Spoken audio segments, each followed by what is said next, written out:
This is the updated 2013 Zeitgeist Activist Orientation Guide, Part 1, an Introduction to the Zeitgeist Movement. The Zeitgeist Movement is a sustainability advocacy group that operates through a network of regional chapters, project teams, public events, media expressions, and charity operations. The Zeitgeist Movement's activism is explicitly based on non-violent methods of communication, with the core focus on informing the public about the true root sources of many common problems that we have today, including personal, social, and ecological problems, as well as the vast problem-solving, humanity-improving potential of the science and technology that we have available to us in modern times, but that goes unapplied due to the barriers inherent in the current established social system. The Zeitgeist Movement is about awareness-based activism, not protest-based activism. The Zeitgeist Movement expresses itself through targeted, rational, educational projects that work not to impose, dictate, or blindly persuade, but to set in motion a train of thought in people that is logically self-realizing when the causal considerations of sustainability and public health are referenced from a scientific standpoint. However, the Zeitgeist Movement's pursuit is very similar to the pursuits of traditional protest-based civil rights movements, because the observations reveal the truly unnecessary oppression inherent in our current social order, which structurally and sociologically restricts human well-being and potential for the vast majority of the world's population, and also stifles broad improvements in general due to its established methods. For instance, the current social model, while perpetuating enormous levels of corrosive economic inefficiency in general, also intrinsically supports one economic group or class over another, perpetuating technically unnecessary imbalance and relative deprivation. This could be called economic bigotry, and it's no less insidious in its effects than discrimination based on gender, ethnicity, religion, or creed.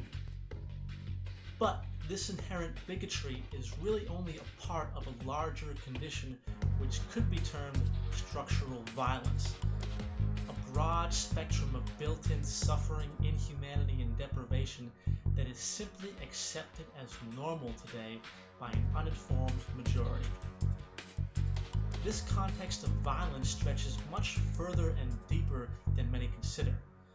The scope of how our socioeconomic system unnecessarily diminishes our public health and inhibits our progress can only be recognized clearly when we take a more detached, technical, or scientific perspective, bypassing our traditional, often blinding familiarities. The relative nature of our awareness often falls victim to assumptions of perceived normality, where, say, the ongoing poverty and hunger of 3 billion people in the world might be seen as a natural, inevitable social state to those who are just not aware of how much food is actually produced in the world, where it goes, how it is wasted, or the technical nature of the efficient, abundant food production possibilities that we have with modern technology. This unseen violence can be extended to cultural memes as well, where social traditions and their psychology can, without direct malicious intent, create resulting consequences that are damaging to human well-being. For instance, there are certain religious cultures in the world that opt out of certain medical treatments. While many might argue the moral or ethical parameters of what it means for a child in such a culture to die of a common illness that could have been prevented if modern scientific applications were allowed, we can at least agree that the death of such a child is really being caused not by the disease at that point, but by the sociological conditions that disallowed the application of the treatment. As a broader example, a great deal of social study has been done on the subject of social inequality and its effects on public health. There is a vast array of physical and mental health problems that appear to be born out of this condition, including propensities towards physical violence, heart disease, depression, and educational deficiencies, and many other detriments that have a truly social consequence and affect all of us.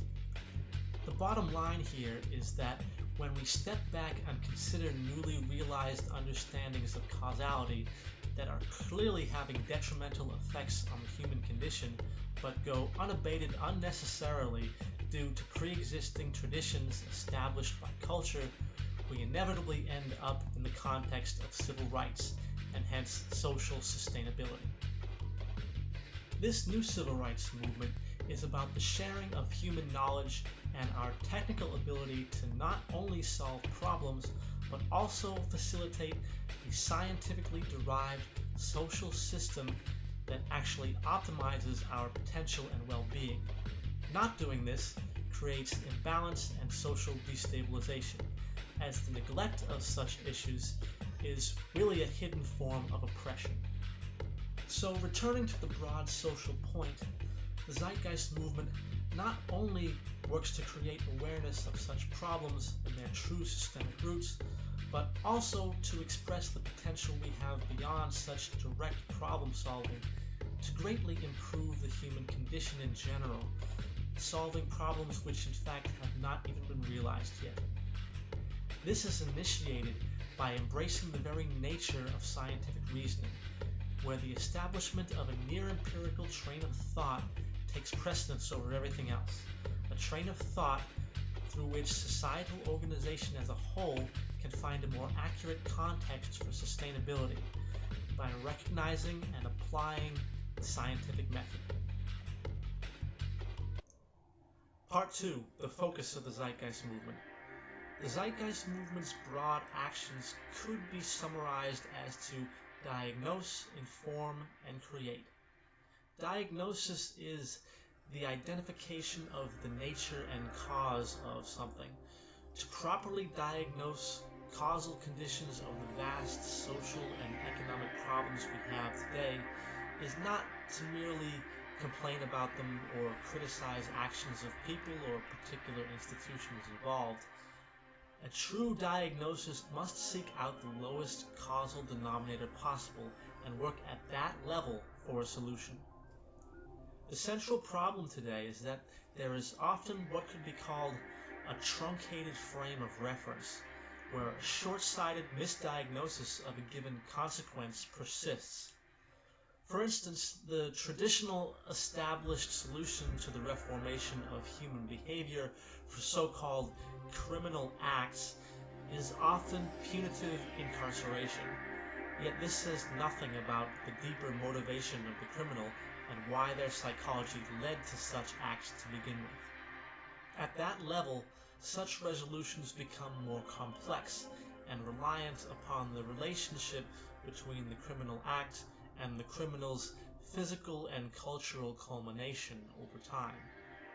This is no different than when a person dies of cancer, as it really isn't the cancer that kills them in a literal sense, as the cancer itself is the product of other forces.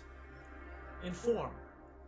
As an educational movement that operates under the assumption that knowledge is the most powerful tool we have to create lasting, relevant social change in the global community, there is nothing more critical than the quality of one's personal education and their ability to communicate such ideas effectively and constructively to others.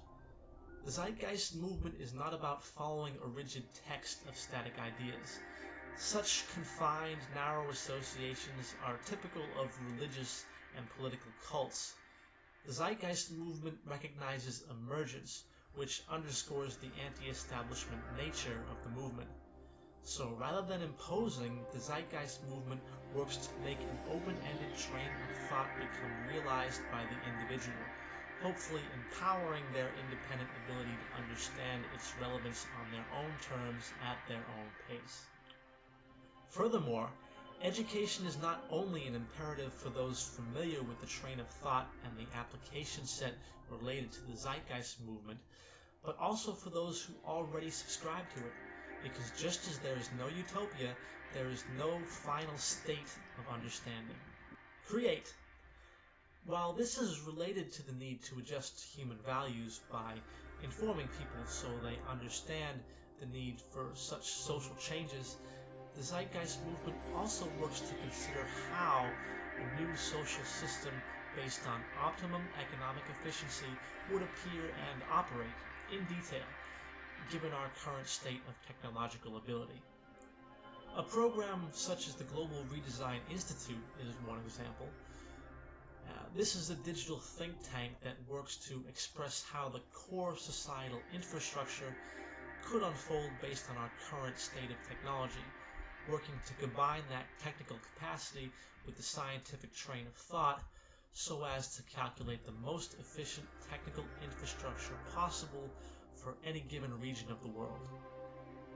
It is worth briefly noting that the Zeitgeist movement's advocated governance approach, which has little semblance to any manner of governance known today or historically, this governance originates out of a multidisciplinary bridging of various proven methods of maximum optimization, unified through a counterbalancing systems approach that is designed to be as adaptive as possible to new emerging improvements over time.